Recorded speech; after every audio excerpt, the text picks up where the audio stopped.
Live. I need to push Mushika.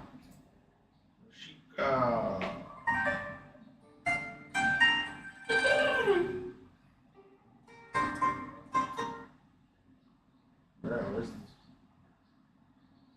Doesn't it show the.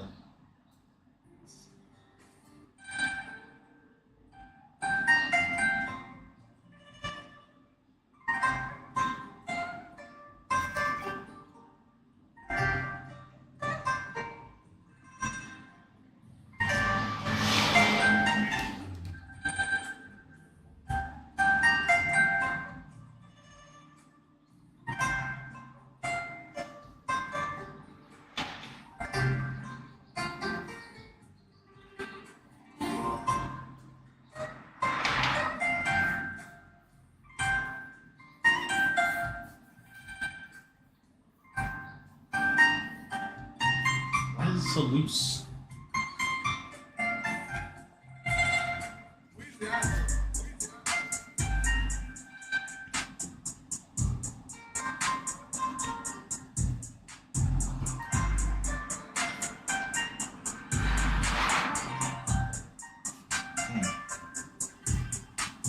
I don't know.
Hello, buddy. I checked.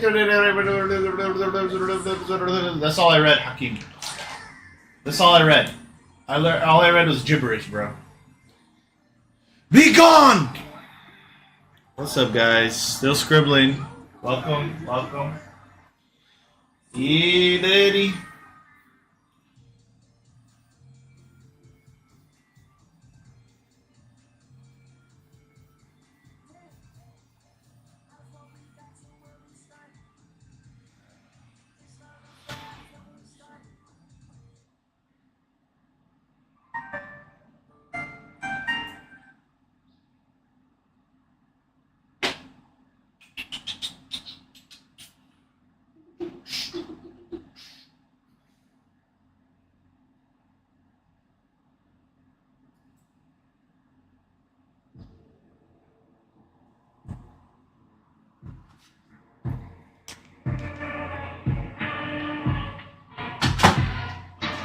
Don't ask me what I'm drawing, bro. Because we're both finding out together, okay? You gotta learn patience. You gotta learn to find the answers in the madness.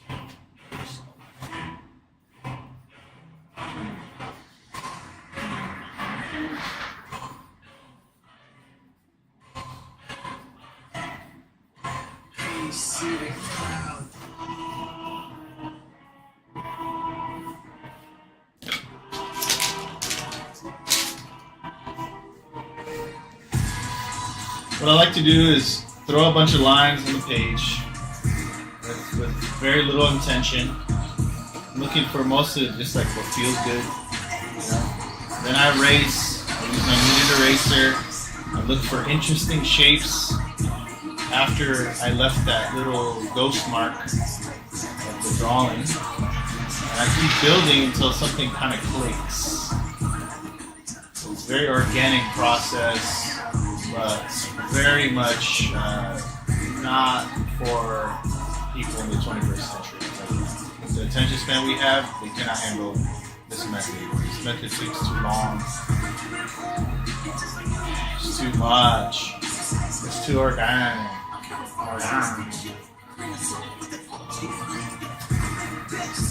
Organic.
These angels are just the beginning. I will command a great and terrible army. You will sail to a different worlds. You will sail until every light has been extinguished. You are strong. I am the abstract.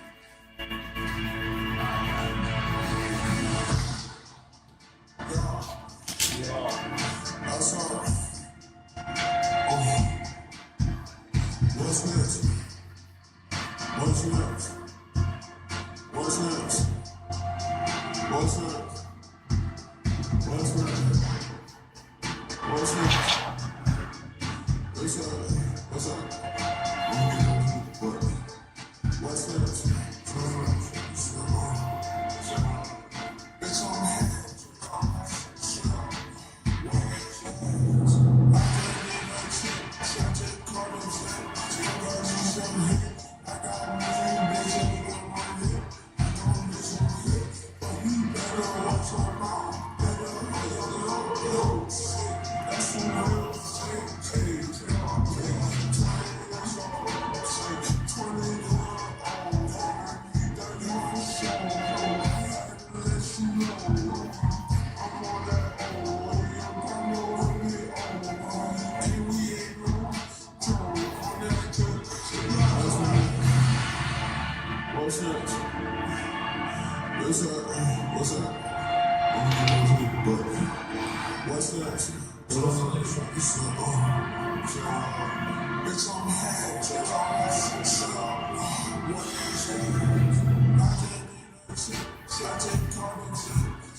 I mean, even these scribbles, bro, take out 95% of fucking these other TikTokers. What's up, Nero? And these Instagrammers. What's up, Screenverse?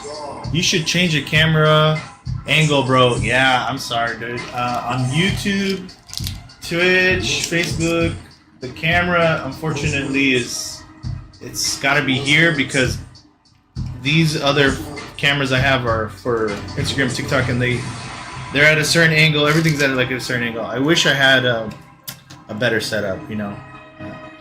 Right now, I have to work with this for now. So, let me see. Maybe this helps.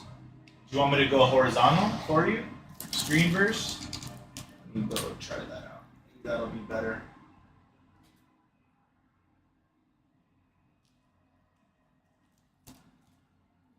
And I'm gonna put it down. Is that better? Not really? Okay, well, I tried. Not you two guys. Okay. What up, Nero? Thank you for the likes. All right, let's keep going. Should I go back to Screenverse? Answer me. Should I go back to the way it was before, the camera, or should I leave it like this?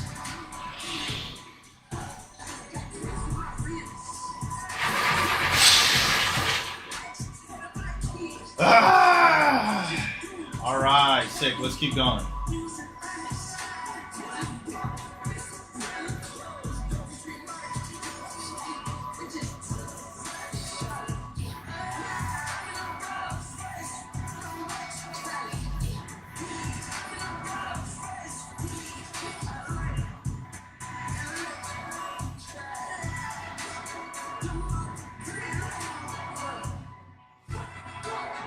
See, the thing about approaching the sketching process in a sort of chaotic way, in an unpredictable way, is it allows you to discover new things, and it breaks you out of the monotony of constantly just going straight to, let's say you have a thing for drawing faces, or you have a thing for drawing hands, or whatever. You typically draw swords, or whatever it is. It forces you to find interesting shapes and then to process those interesting abstract shapes into something that is recognizable to a degree, and you keep playing with those shapes, you keep searching and finding, and eventually, as you keep going down this process, you will come out with something pretty unique. And that's what we really want. We're in the business of novelty, of uniqueness, of something that hasn't been done. You know, I could just sit here and draw, I don't know, Naruto or Boruto or whatever, but that's not unique. That's just me trying to, you know, trying to learn from another creator who's design. Or just having fun, you know, it's like a therapy session. But for this is not only therapeutic, it also forces you out of that comfort zone that made you so rigid. It forces you to search deep within your soul for some new shit. Sensei, please let this work. It is now. And if you don't like where it's going, you can just get the kneaded eraser, and you can just go, I don't like it. And then you can figure out something else. You just keep going like that. And I promise you, as long as you don't beat yourself up, you're gonna get something pretty interesting. And even if you don't mind the piece that you're working on, you just, it's gonna shake every time I erase. I have a really unstable setup. But, you know, just go ahead and you go over it with the kneaded eraser. What this will allow you is to now work on the layer of the previous pencils, build on top of it, and take it into a different direction if you want to, if you find something interesting in these ghost shapes. The way I think about it is like, I don't know, if you ever lived in those apartments where they didn't make the ceiling smooth, they'll have all these like little paint chunks on the ceiling, and it'll kind of create almost like a constellation of those paint chunks on your ceiling, right? And you look at that long enough, you're gonna start seeing images of things, faces, and different, you know, creative things that are there that are not really there, right? It's just you linking things together. It's a similar idea. So you're allowing your brain, I guess if you want to be super naturalistic about this, you're allowing your brain to do what it does best, which is to look for patterns and to pull them out, right? And so that's what we do.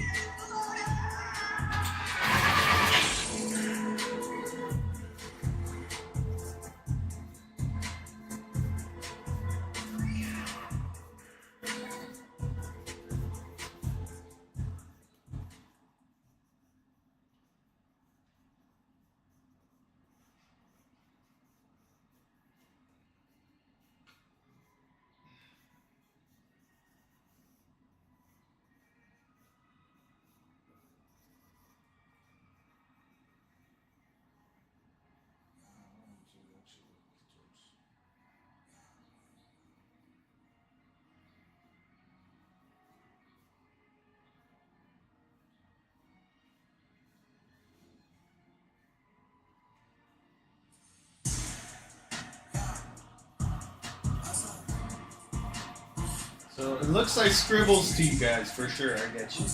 But what you're really doing is you're giving yourself permission to glide, to find and to be open to where these scribbles can take you.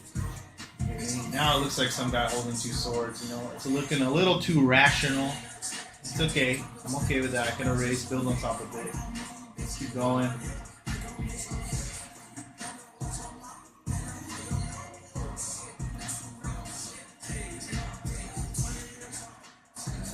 If we get bored of this, it's no problem. We can just straight go to inking. We can just jump in with the brush, make something out of it, you know? I want to keep adding more shapes a little more. Maybe put something here. Yeah.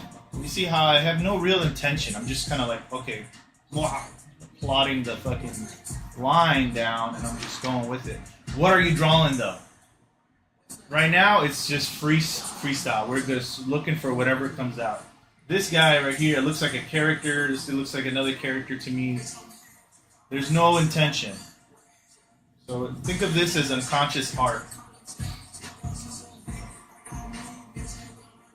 It will slowly and slowly surface and become clearer for you as I keep going. But if you want to see some of my work, because I know this stuff is it's not for everybody. I understand. Here's some things like I did. Here's like some more things for your logical brain, guys. Right? Here's some more things. Because I know y'all be like, well, I want to know what you're drawing, though. You know? Here's, let me see what else I got over here. Some things I did over the week.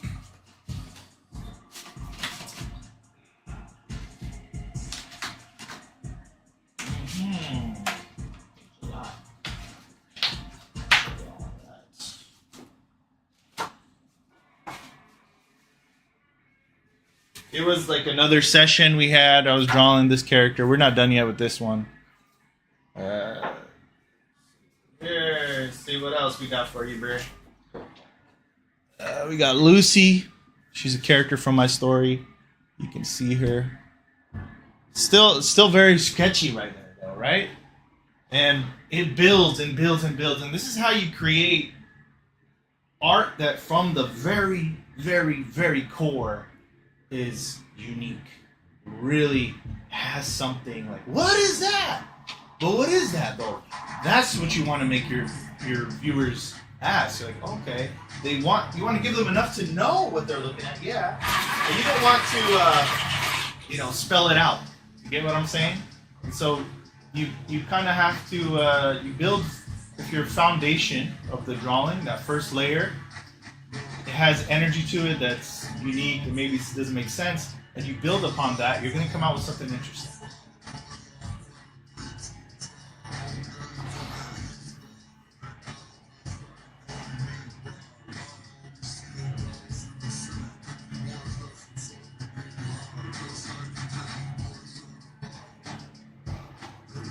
What up, Mosquito? You got some sick drawing skills. Thanks, bro. Appreciate you, dude. I am working on a comic book, actually, or a manga that I want to pitch to some publishers, and everything kind of bleeds into that. Thank you, bro. I appreciate that.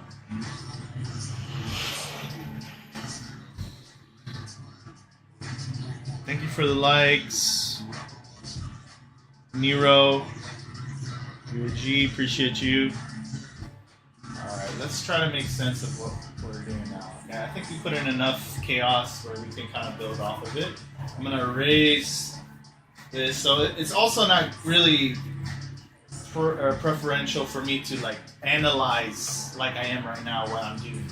I'm only doing this for you guys, right, to analyze it. But if I didn't have the camera on, or if I just didn't feel like talking, it would be a very quiet session. I probably wouldn't even have music sometimes.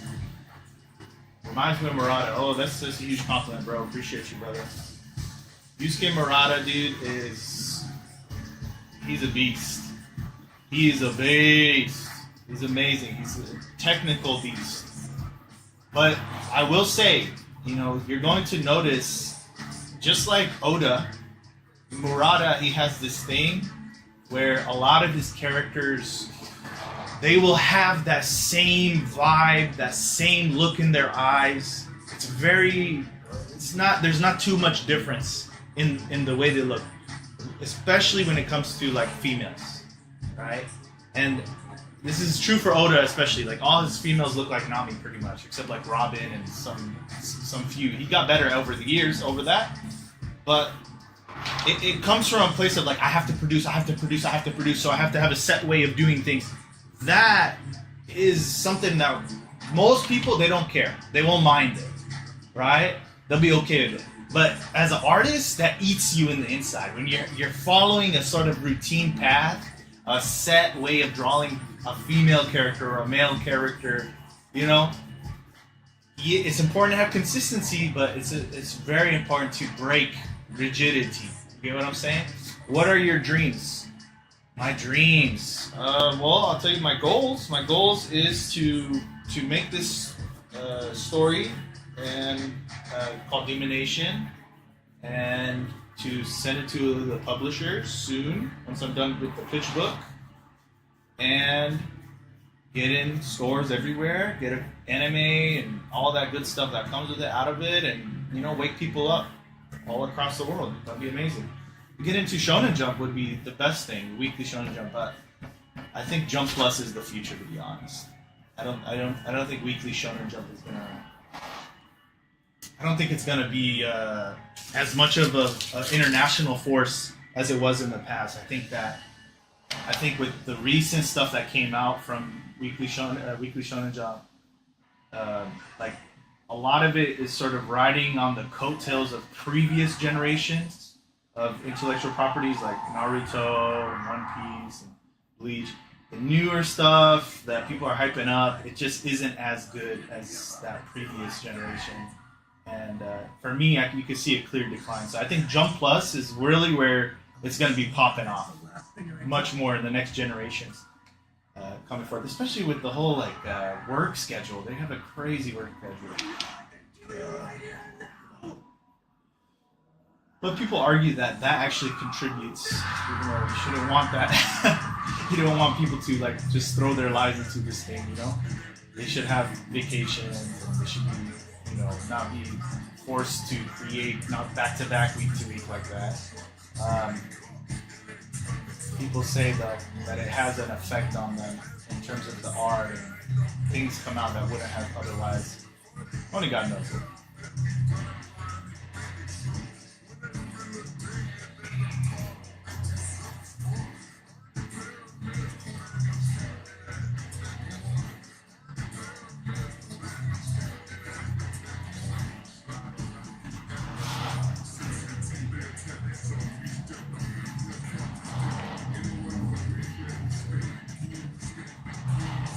Big dreams. Big dreams. Are my dreams big? Really? I think so. I don't think so. I think they're long overdue. You should upload Instagram Reels so you can get a free audience for your manga. Oh, I have Instagram. Yeah, I upload a lot of time-lapse art on there. But I'm not really good at uploading, guys. I suck at keeping up with social media stuff. I vanish, I come back. I'm like a rare Pokemon, dude. I'm like Sweet.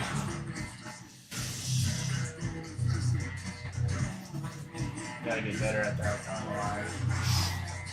I suck when it comes to being consistently live and posting. I'm trying, but I'm trying, damn it. I'm trying.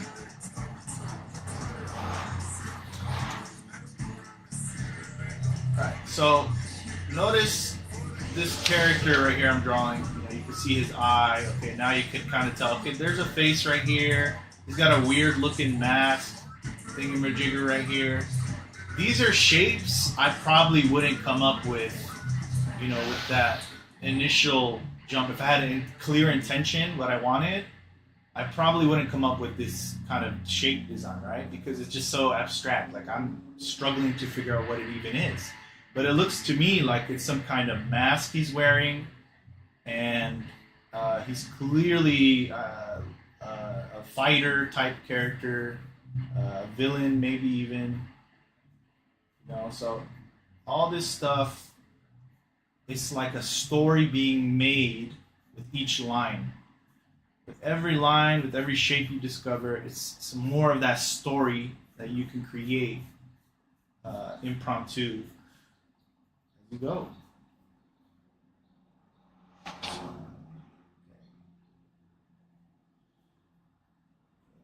So you add a little bit, you infuse a little bit of that logic to give some structure. I don't want his eye floating up like here, like Picasso. I'm going to give him regular eyes,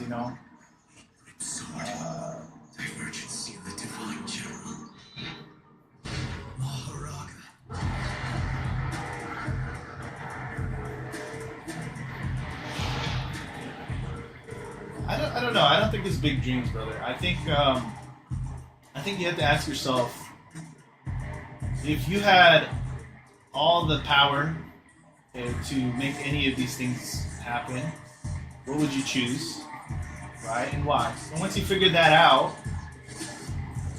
you realize, like, well, if you had all the power, you could do anything.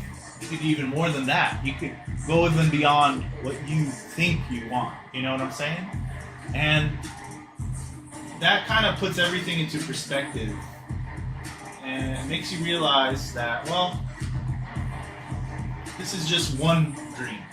There's many dreams, many goals, many adventures, and that as long as you're receptive, you're open to them, you're not overwhelmed. You know, you don't get overwhelmed by that. It's not big. It's just a matter of time.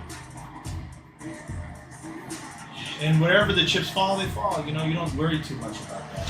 My goal is not just to get, you know, glory or something like that. It's to genuinely create something that's meaningful to me and that's worth sharing to me, and, you know, get paid for it. That'd be great.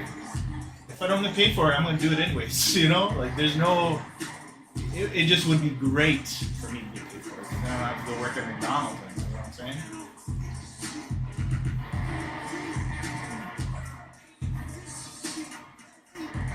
Put the fries. What did they say? Put the fries in the bag. Yeah, just put the fries in the bag. Yeah.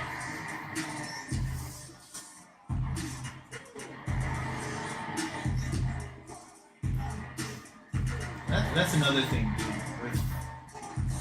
With the, like I was saying earlier, honestly, I mean, I have very fucking controversial opinions, I'm not gonna lie, about manga, Shonen Jump, what's going on. But since day one, bro, I called it. I called my hero. I was like, dude, this is not, yeah, he can draw, sure. I feel like super blocky, clean art, great. But when it comes to the story, the characters, you could just see it like, nah, this ain't it. There's not enough world building. There's not enough, you know, clarification of the power system. There were so many things. I remember when I was reading it, watching it, trying to get into it, it was always something that kind of gave me an ick. And the more I looked into it, it's just like, nah, there's a lot of things that are not as thought out. The guy, he's more of a designer. He can maybe tell a story, but he's got the editor to help him out. And you just kind of stop idolizing people like this. You know, you stop looking at, you realize, oh, this is a team effort. These people, yes, they're extremely talented and they're extremely amazing at what they do, but they're human, and that this dream, this goal, it's not something that's up in the heavens. You know what I'm saying? It's down here on earth, you know, and you just gotta be willing to put in that mileage, that pencil mileage. And most importantly, be willing to search for your own unique look, your own unique style, your own unique way. You know? This is how you're gonna be able to separate yourself from all the people who are drawing Boruto fan art or Bleach fan or whatever.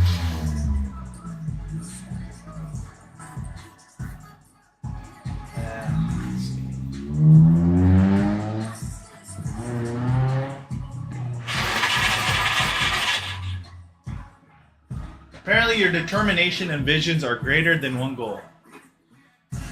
Sir, what up, Jordan? Thank you for the roses. Thank you, Yaritsi. Thank you for the follow. Thank you, Cosmic. What's up, Emerald Rider? Alrighty, let's keep going.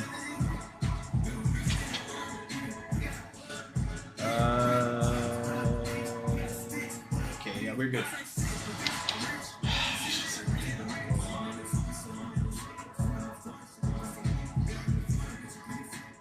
Yeah, they are.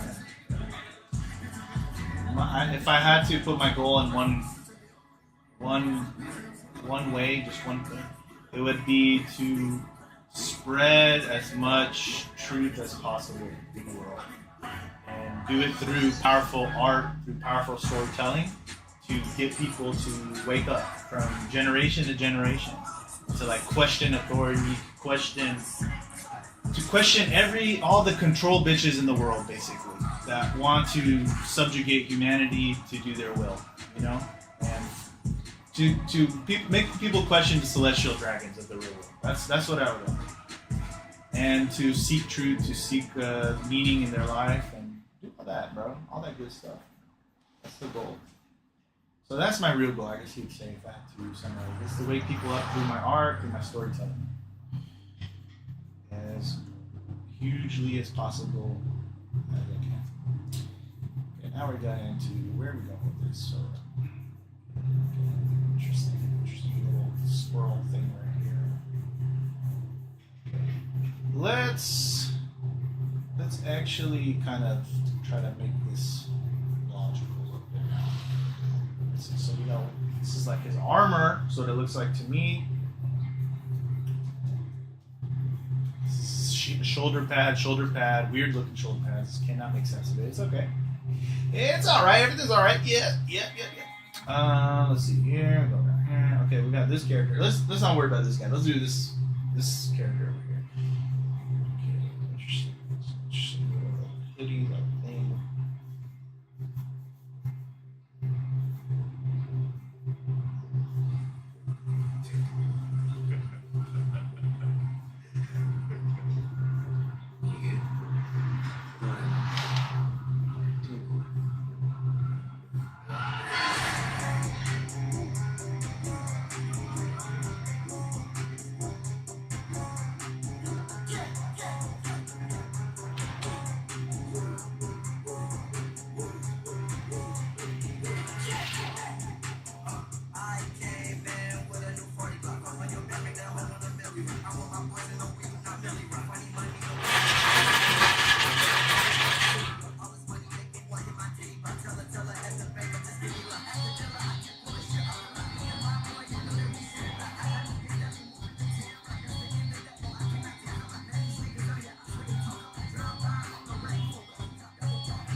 This looks like some kind of assassin character. Looks like I'm actually having a heavy sword or something. Like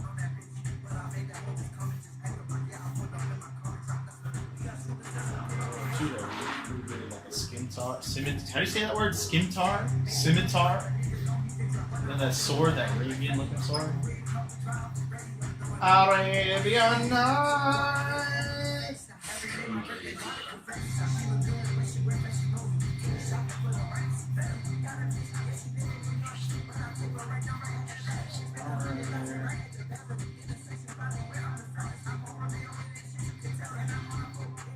I think the number one thing that's lacking, because, okay, so we have to understand that in the West, what has happened is comics has become an extension of propaganda.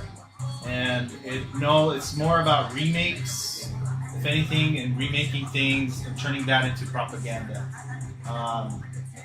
Very few original comics are coming out of the West, and if they are, they're super unheard of, and they're most likely for 35-year-olds and plus, you know, for the older generation.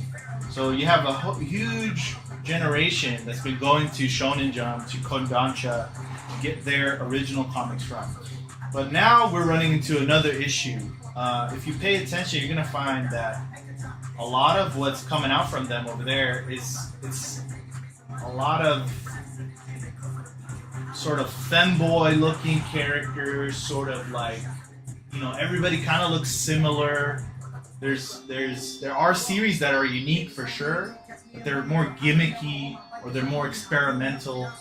There isn't much that has that sort of shonen spirit that is like pure storytelling. Like, for example, Sanji's backstory in One Piece, right? Where you learn, you know, he was a cook on a ship as a kid, and then these pirates raided their ship, and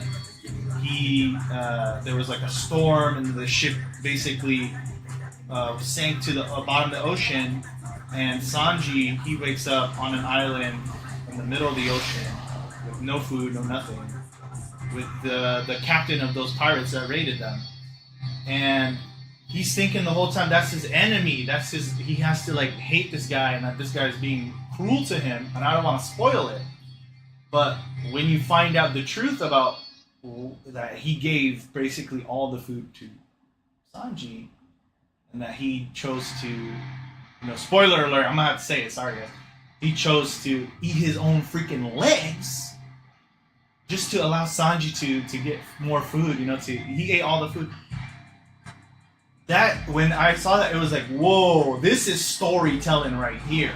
What the hell? This guy ate his own leg, and he's like the enemy, but it's like, it flipped it on its head. It flipped our expectations. It taught us a valuable lesson of eating food and how food is important. And then you see that in his character. You see how Sanji, food is so important to him. He hates people who waste food, who'll kick your ass. All that stuff, that's potent storytelling, and that's severely lacking now. Now everything's for show, everything's flashy, If you looked at One Piece back then and you compared it to its flashy counterparts like Bleach and Naruto, you'll find that, nah, man, it's not as flashy in the beginning, in the East Blue Saga arc, right? That whole East Blue Saga stuff. It's not flashy, but the storytelling that hits you at your fucking heart, dude, is there if you're willing to give it the time. And I think that's really what we need. We need stories more than ever that really connect to what it means to be a grateful, person, a humble person, what it means to chase after something that nobody believes in anymore, all that stuff. Or I could think of another time where Luffy, he's in that town where I think it's called Mock Town or some shit, or like, it was basically a town that doesn't believe in like dreams at all. They don't believe in this concept of being the Pirate King or not the Pirate King, like the Sky Island or whatever. And seeing how he just like, he ignored him and he told Zoro not to like fight back with those people in the bar that were drunk. He tells them, don't fight, right? He learned that shit from Shanks, who saw that the people who don't even have a dream or a goal that they like, that's ambitious, that they could pour their heart into, the people that don't even have that, if they're talking shit, it should be completely irrelevant, because ultimately they already lost. They're not even players in the game because they took themselves out. And so, hitting them, it's like, well, what's the point? These guys are not even worth hitting, right? Worth fighting back. They're a non-opponent, non-competition. And so there's so much, dude, of these lessons that you can get. And, One Piece, Naruto, these other stories have it, but One Piece really, really has it, if you're paying attention. I really do believe that's why it's so successful. Is that it resonated with readers, with the story, and it came at the right freaking time.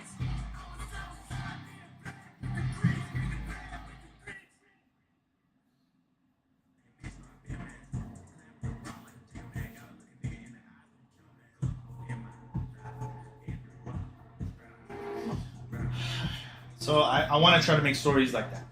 Stories that are grand, that are epic like that have a lot of soul in it, and that have a lot of truth, and make people think, make people, question and pursue their highest good.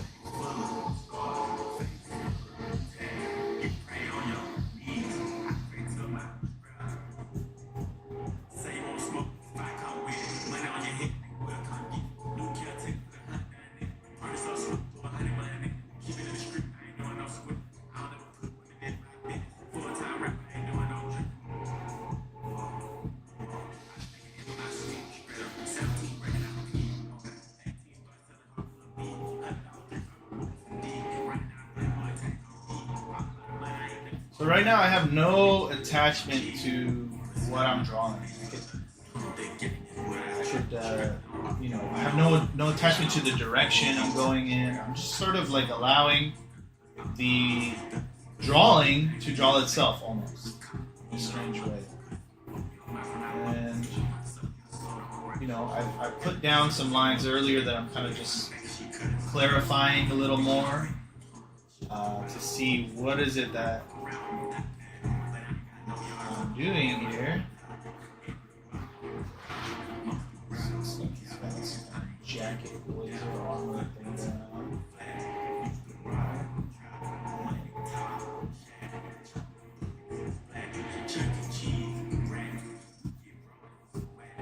And I'm looking at the lines that I have left over from the layer before that I needed away, and I'm thinking, okay, well, what is this? What can I make this into to make it make sense? Right? But I'm not thinking so much. I really am not. It's just hard to explain this stuff. It's a matter of just, you know, noticing, not on a thought conscious level, but just noticing things and following that kind of subtle push. Oh yeah, I was going this way. Oh, okay, this is interesting. This could be a whole story. But I'm not thinking that. You get what I'm saying? Like, I'm just doing it. So remember that this character is very interesting. That is how all things are created. It is also how gods are born. Okay, that doesn't make sense. Gods are not born. That would not be about. Anyways. I swear, dude, a lot of people don't understand that concept. They think like God can be born. Gods are not born. God is what God is definitionally is an uncreated creator, the original source. There cannot be more than one original source. So when I hear this, especially in this day and age, which my story is going to be kind of going into, is everybody wants to look at themselves like either they're a loser or they're a god. And this is like the worst way to think about your self-esteem and your the truth behind your existence. You know, it shouldn't be this idea. This idea is purely hedonistic based. There's no truth to it. It's just, you know, egotistical based. Like, that's all it is. And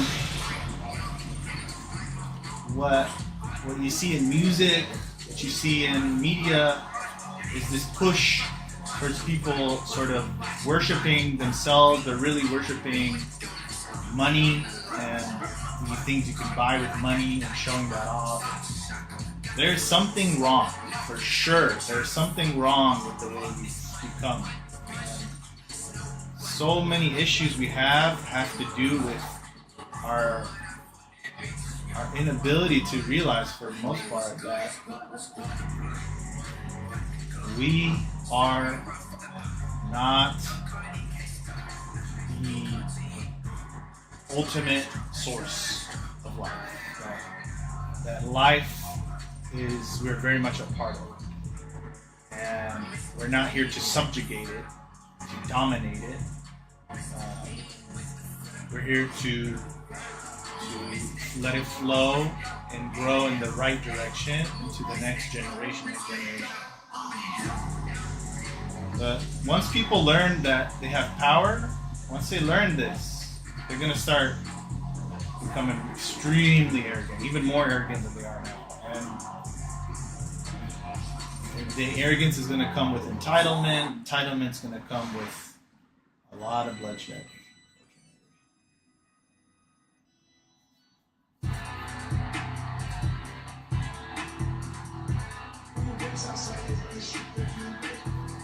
So, really interesting.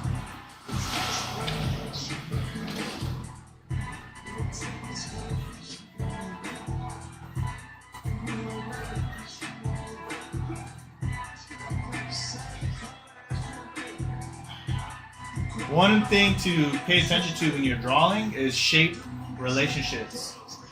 So try to pay attention to your unique shape language, what you like to pull out, what this. Let's say you're working on a story that's I don't know, very friendly, very family-based, like something like out of Disney, right? You'll probably be dealing with more rounder shapes, softer shapes, but if you're dealing with something like, I don't know, Batman Beyond or something, like you're going to be drawing more edgier, sharper shapes, more, square shapes. So there's a vibe that every shape has, and knowing that gives you that extra ability to kind of push that vibe in different directions. And then when you're combining the vibe, so you got this edgy looking, I don't know, it looks like a mask, an edgy helmet that he's wearing with these rounded sort of armor that I'm giving him. It creates this nice like contrast of shape vibe, shape language.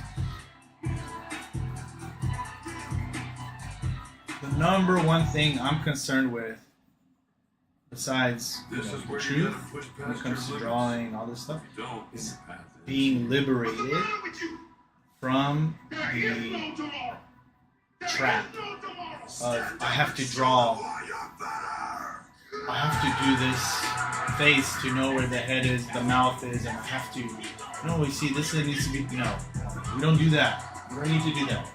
You can do that to practice and kind of get some logical bearing on how this works, but you don't want to get stuck in that, where now you're just pulling out shapes like Photoshop and just sticking them on there, or you're always using these guidelines like, oh, I have to, I'm lost. No.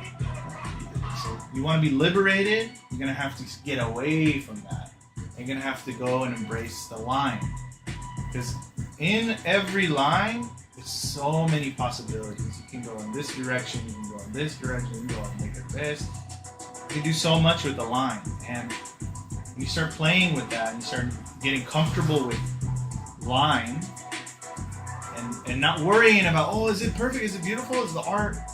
It's gotta look like something recognizable. Is just when you stop worrying about that, you stop trying to basically show off your art, please to others.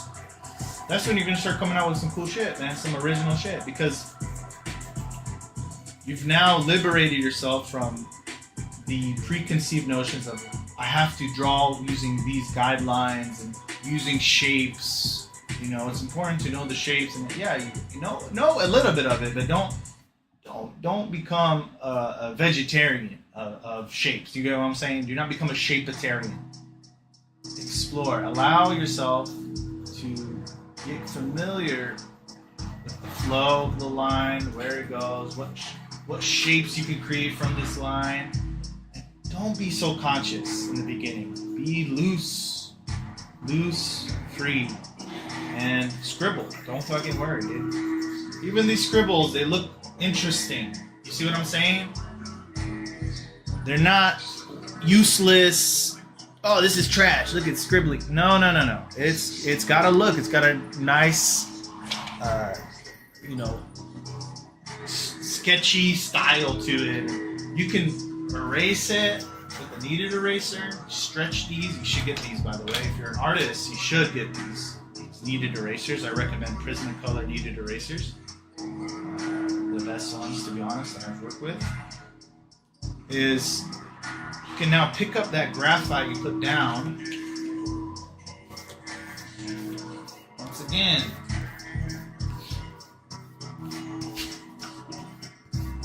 And you can just get rid of these lines. And so you're sort of leveraging this wrestling match you're having with this blank page after you've put in all these chicken scratch lines and you've sketched your heart out into something, you've erased, you're getting more leverage over the piece and the direction of the art. And once you have enough leverage and you feel pretty good, you're like, oh, okay, I think I'm just gonna jump in and ink it. Or you know what, I kinda like it just to look like this pencil-y look. I don't mind it. Once you have enough leverage, you can now kind of commit to the piece that you want to create. This once again is just an exercise. If you have something you have to draw and you're getting paid for it, okay, go and draw that thing. But this is a very important exercise, I think. It allows you to kind of stop being so intentional, because it's good to be intentional, but at the same time, it can lead to sort of constipation. It can make y'all become stuck in a way, and it becomes very difficult to break out of that way. So these kind of whimsical exercises of drawing, sketching phases allow for you to explore things you wouldn't explore if you follow the natural pattern you've been following.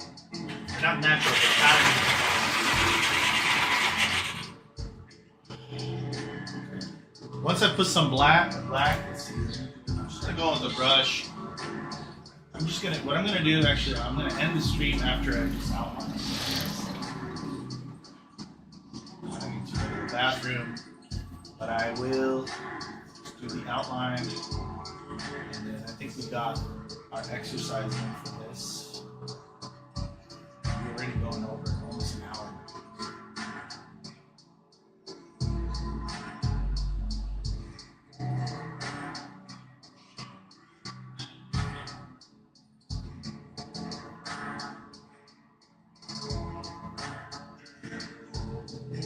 This is another thing is I noticed is the Japanese mangakas and people who are learning art, right, in Japan that are trying to do manga, you know, you're gonna notice this too. Now that I'm gonna tell you this, their art is very, very, very stiff but beautiful. Get me? It's very much akin to the Greeks when they were making those realistic statues. They're very obsessed with beauty, but it's not beauty in the sense of like authentic free beauty. It's more of like, you know, refined, intentional, clear beauty. There's not an ounce of chaos in it. And you're gonna find that a lot of their work, especially in this generation that have been coming out, their work is super clean, super precise, and nothing is wasted, but there's this stiffness they cannot get rid of. And in fact, I see some Japanese manga on here who's a live TikToker. I'll see his work, and he just goes in with like a lead pencil, which, by the way, I do not recommend you draw with lead pencil, because that's just going to make it so all your lines are going to be the same thickness. You know what I'm saying? And you're not going to get much variation. You're not going to get that feeling of versatility in the line, the accident that could happen when you do a line. You're losing a lot when you do it that way. It's very much something it's like working with a syringe, y'all. And what I see is this guy, he does it with the lead pencil. He's really good, but all his art looks the same. And he's doing a manga like live. He's doing it, and he's doing the minimal marks. He's going in, he's doing the character, he's doing it's all super clean. And I don't mean that in a good way. It's super clean. There's no, it cannot deviate in any other interesting direction. And unfortunately, it's super boring. It looks super boring when it's like that. When things are too beautiful, too beautifully realistic, or too beautifully thought out, it's kind of boring. You know? There's something about that. And And you need a little bit of that, but you know, you don't want to have too much of that. And that's what I've noticed is a lot of the Japanese mangakas right now, in this generation, they're extremely clean with their work. There's few that are obviously, you know, loosey-goosey. They're not trying to be these rigid, it has to be exactly like this. This is how you do it, exactly like that. You know, they have like a freaking manual, pretty much, in their head. There's very few that are like that, unfortunately. And I think that that is another thing that is been going on slowly but surely with the past few generations of manga that's been coming out of Shonen Jump. It's too rigid, or you know, it's just like a clone of something previous. And to this day, like the art that isn't like the most sophisticated stuff, like it's beautiful, it's great, and it's unpredictable and strange. It's, I would say, things like Hunter x Hunter, things like One Piece. These things, they. What's the name of the guy? This guy? I don't know. You can call him Z-Morph. I don't freaking know. What's that Scientology god? Zignon or something? Let's call him Zignon. I don't know. But freaking, as I was saying, is with Hunter x Hunter, they have such weird looking random characters sometimes. Like, did you see in the York New City arc that hideous beaver looking creature character? I don't know what her name was, I forgot. And they have like just weird characters. But even though they have that weird set of characters, and you look at the manga, sometimes it's crazy beautiful and sometimes it's crazy underdrawn because of the time limits. There's still this sort of authenticity that exists in it. When things become super clean, become super rigid, what ends up happening is you lose that sense of authenticity, you know, and it becomes just kind of like a product. And this is the difference between this era that we're in. We're actually in. They call it the Kali Yuga. I don't know if you ever heard of this term, but it's the time when quantity or the product becomes king, and the quality of things, it's not as important as the mass production quantity of that. So things begin to lose authenticity, which is another way of saying they begin to lose soul. Right? So we're increasingly living in an era where it's an era of soulless art, soulless people, soulless thinking. And that's a part of why I'm here to share with y'all this very long story, hopefully soon. This comic, it's here to wake people up to that, hopefully. To warn them of where this all leads to. Okay, I need to go to the bathroom, y'all. Shoot, I need to hurry this up. I'm getting into it now. The worst time to get into it is when you need to go. I cannot leave. Yeah, I'm just gonna do the outlines. We'll just do the outlines, and then we're gonna end the stream, okay? Let me just do his eyes, because it's cool to see. His, or it's a he? I think it's a he. Yeah, it's a he. Looks like a he to me.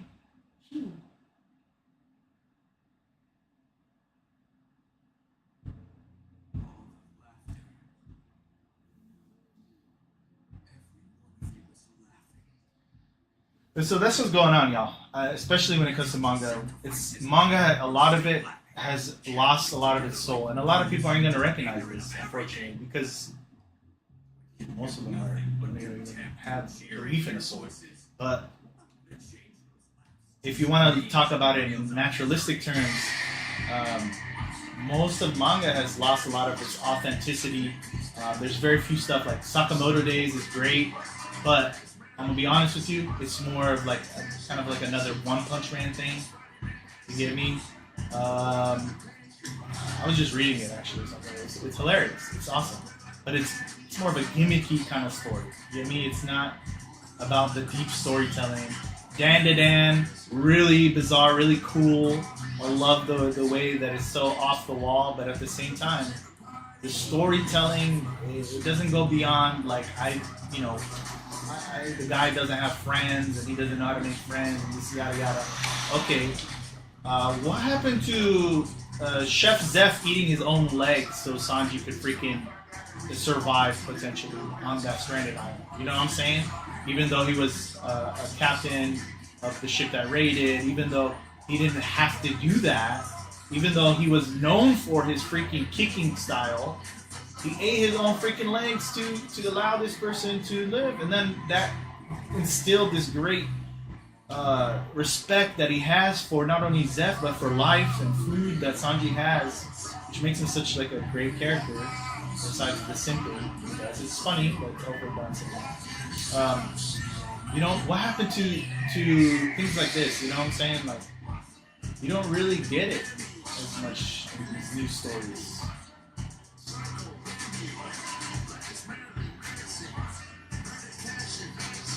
Or the Whitebeard never getting a freaking during the whole Marineford War. Spoiler alert: Marineford War. He never gets freaking a single gunshot to his back. Anything hurting his back where the Whitebeard logo is. It's like, he stood his ground and never fell. He's just, even though he got destroyed in the end, he never fell. He never let a single mark get on his back. And like highlighting that, there is something that I feel like One Piece has like all the soul that almost the whole industry is lacking right now. It's coming out with cool shit, but it's not. It's lacking that sort of storytelling. That little freaking dog, the little dog. In the beginning of One Piece, you remember that dog, Shushu or some shit? I don't remember his name, but how like he was defending his owner's pet shop, he's like a NPC character, dude, but you're gonna care for the dog. He's defending his owner's pet shop. His owner died of like a disease. He just was sick and he died, and the dog is like, no matter what, he's defending it. And then the freaking pirates, they destroy it, and all he has left to defend is this one last bag of dog food. And like Luffy sees that, and he sees like, oh, that's his treasure. There is so much depth, y'all. There's so much depth, even in that shit. I'm not saying that One Piece is killing it completely. No, there's things, of course. There's things with everything that's it's a little too long. Pacing's kind of but hey man. Those are things that like they get at you. The new stories seem simpler. Thanks, Blue Lily, for the follow. Yeah, the new stories. When you say simpler, what do you mean exactly? Can you mean example? Because if you mean simpler in the sense where they're more like superficial, like just entertainment, I get what you're saying.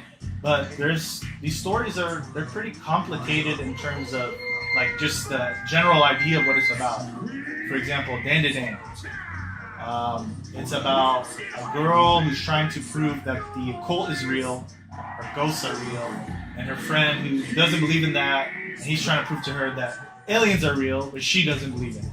And that's not necessarily a simple story. It's different out there, but its goal is mainly to entertain you in these very off-the-wall situations that they find themselves in, and the comedy and all that.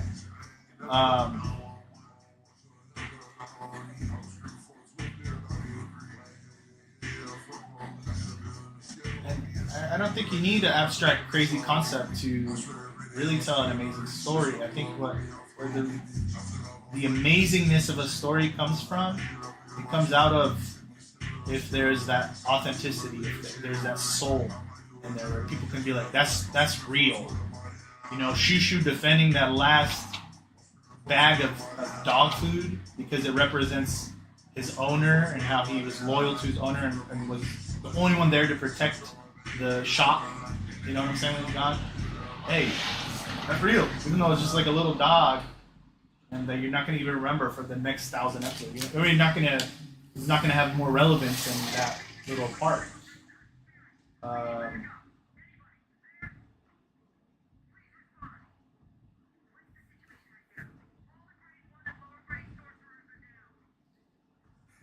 Okay, see, I keep getting lost in it, y'all. I really do need to go to the bathroom.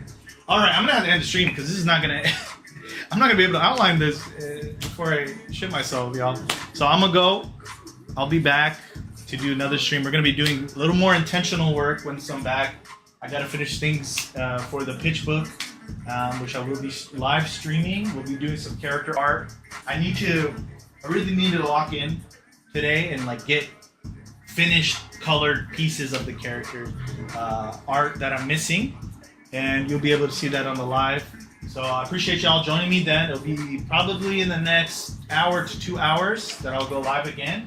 I'm gonna try to finish a bunch of stuff for this comic that I'm working on that I have to do for the world building and for the entire health of the series. And then once I'm done with that, I'm gonna go back in. We're gonna go live, okay? Alrighty, guys. I will see you. Thank you, Gara Dome. Thank you, Kai. Thank you, MW Rel, Mr. Wealth. Hello, Phoenix Blade. Sorry I missed your comment. I'm out of here though. Thank you, Blue Lily, for the follow. And I appreciate you, Screenverse. And I am not a mosquito. You are definitely not, bro. You're an angel. All right, dude. I'll see you guys.